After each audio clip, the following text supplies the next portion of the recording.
It's safe to say that everybody in here has been affected in some type of way by standardized testing sometime throughout school. Whether it be for middle school math class placement testing to determine what class you took, or whether it was I-STEP or even the AccuPlace that we can take now. We've all been affected by it.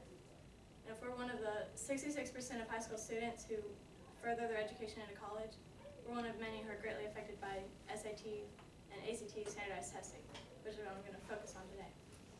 There is a lot of debate and discussion on using standardized testing for college entrance nationwide, like the SAT and ACT. Three key issues that we come across when talking about this is the reliability of the knowledge of the test measured, determining more of a student with more than just these tests, and the cost of actually taking the test. But the first issue being the reliability of the test. Stated on procon.org, the SAT and ACT measure student achievement by testing over vocab, analogies, and math proficiencies, which is what majority of students experience. So they see that if we're learning these things in school, we should be able to test on it, no problem with relying on it. But there's also cons of relying on this. The other side see that every student learns or adapts differently, and teachers have different teaching methods to kind of get it across. So when you have students who are learning different and teachers who are teaching different, how can it be 100% reliable for everybody? The next key issue is looking at a student and determining them with more than just the test. Some people think that they should be looked further into because we have grades, transcripts, we have extracurricular activities, jobs, and evaluations that all can be considered just as much as these tests. Also with these tests comes test anxiety, which is way more common than not. You could have top student who is top of their class but totally bombs these tests. Like, how can you not look farther than just these tests when completely determining that? Also, people who think that these tests are look deep enough into a student also see that we pick our own classes here. You could have a senior pick 7 classes that are blow-off classes that they have no homework in, they don't study for, but they maintain a really high GPA. But then you can have a student with 7 AP classes who bust their butt to even keep the minimum GPA and studies all the time. You can't really compare the two students because they're not comparable. So they think you should just bring them together and test them over what they should know, and it'd be reliable. You don't need to look deeper. The last key issue that we have is the cost that it actually takes to take these tests. Some people see no problem with charging $50 for a test. They see it as you pay $50 now to take the test. The SAT practically determines your scholarship money, grant money, where you even go to school. You pay that $50 now, or you pay $5,000 later when you don't even try to qualify for any money and your classes are that expensive. You're potentially saving hundreds or thousands of dollars when taking this test.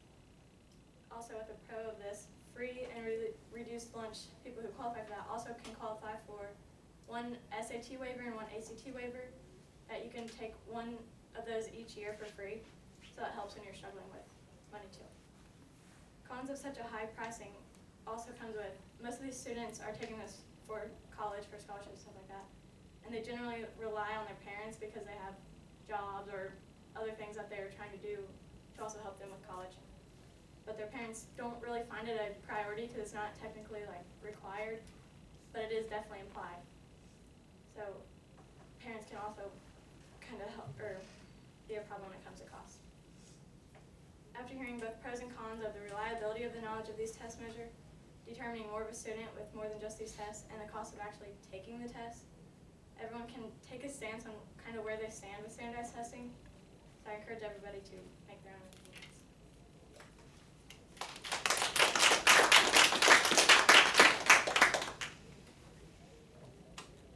So in regards to the test givers, do they have any justification for the people who said they are the top in their class but don't do good on the test? What was their justification for them not deserving a scholarship to the test scores? Well, what do you mean? Can you say that again? So when you mentioned how the top students in a class might not do good on the test, and then they lose the scholarships they need. Do the standardized test givers recognize that as an issue and approach it? like most people think that they should, like they need to look farther than just basing something on the test. They need to look more into like their grades and stuff to know that they're top of this class, not that they're just a bad test taker. My question, first part of my question is, have you taken either the SAT or ACT?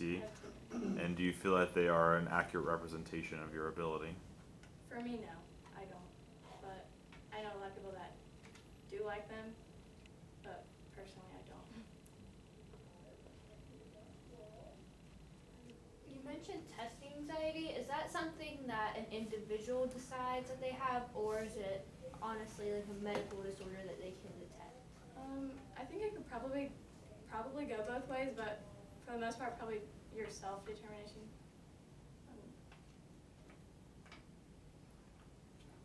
Do you think they could make a test too where it's like fair and can evaluate yourself? I think where they are right now is probably as like fair as it can get, because that's what they think that they are doing, but so probably no more than they already have. All right, thank you.